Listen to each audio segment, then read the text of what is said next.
Magbabalik na ang Dragon Ball Super pero hindi manga kung hindi ang anime adaptation. Sa naganap ngang Dragon Ball Genki Damatsuri event na ginanap sa Japan, ay madaming mga malalaking announcement ang ni-confirm sa event. Isa na nga dito ang pag-remake sa Dragon Ball Super Beerus anime. Ang layunin ng hakbang na ito ay ang mas mapaganda pa ang visuals, graphics, at ang flow ng version ng kwento.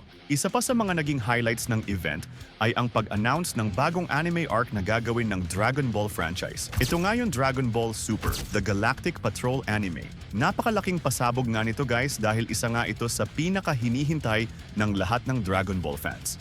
Kung hindi mo alam, sa Dragon Ball Super The Galactic Patrol arc ay dito natin unang makikita ang villain na si Moro na kilala bilang Planet Eatery.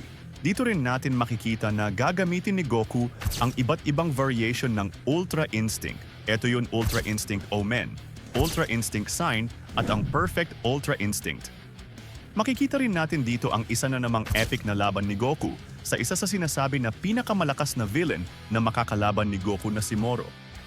Makikita rin natin dito si Meros ang nagturo kay Goku kung paano magamit ng maayos ang Ultra Instinct.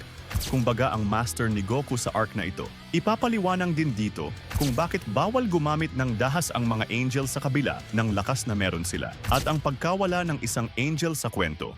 At marami pang bagay. Ito na muna ang sasabihin ko sa inyo.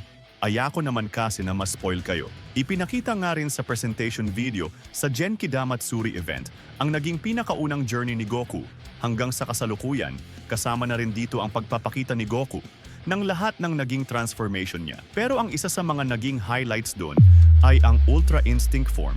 Dahil medyo matagal na nga nang huli natin makita ang animation ng Ultra Instinct. Pero ang maganda ay parang ni-improve pa nila ito. At ang isa pa nga sa mga naging confirmation ng event ay ang bagong Age 10,000 game project.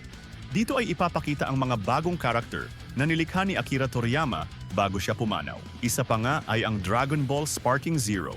Hindi ko na ipapaliwanag ang about sa game na ito dahil hindi ko naman ito nalalaro. At yun lang guys, ni-update ko lang kayo about sa Dragon Ball. Pero tuloy pa rin natin ang paggawa ng video, medyo busy lang tayo. Salamat guys!